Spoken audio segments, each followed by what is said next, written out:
Now in this video, we're going to look at a light-dependent voltage divider using a light-dependent resistor, also commonly called a photoresistor. So there's a couple of setups. First, we're going to look at this one here. So the light-dependent resistor is to the positive side of the supply. We're going to use 5 volts. And the fixed value resistor is going to the negative side of the power supply, which is ground, our 0-volt reference point.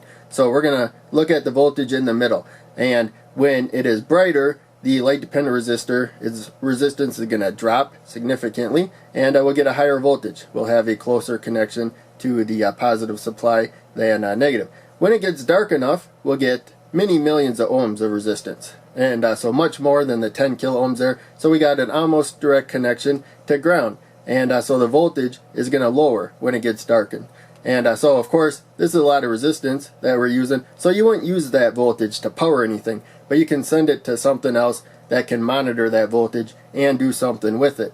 So we grab the oscilloscope, which takes the voltage and displays it on the screen. So each square going up is 1 volt. We got 5 volts at the supply. If we come to where the light dependent resistor and fixed resistor are connected together, there you can see that we got the voltage at the output. When it gets darker, it goes down. Now to get it really dark, I have this alligator clip cover, and there you can see we get down to 0 volts. And it may be just a speck above 0, but it is really close to 0. And if I get my flashlight here, there you can see we are up to the 5 volt point again.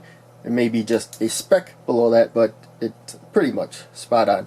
Now we have the option also of changing the direction that the voltage goes based on light. So if we put the light dependent resistor to the negative side of the voltage divider and the fixed resistor to the positive side, then when it gets brighter, we'll get a lower voltage. You can see it will have an easier connection to ground than the 5 volts. And when it gets dark enough, that'll be millions of ohms of resistance, much more, and then we'll have an easier connection to the positive 5 supply right there. The voltage will go up.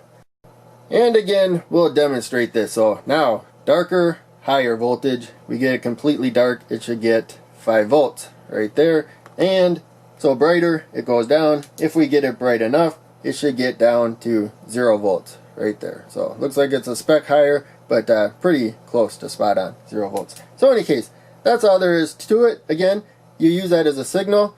All you need is a signal for the oscilloscope. It doesn't let current in or out. Any current flow will throw it off. So the oscilloscope has about 1,000,000 ohms of resistance, this particular one. Other ones have higher ones. But in any case, you send that to circuitry that responds to it, not power stuff. So, hope you enjoyed. Make sure you check out one of the other videos I'm posting to the screen. Click like, subscribe, the bell, all that. Donate Patreon if you can, that helps out the most. I have links down in the description. Just watching videos helps out a ton. Thanks to everybody that does that. I'll see you in the next video.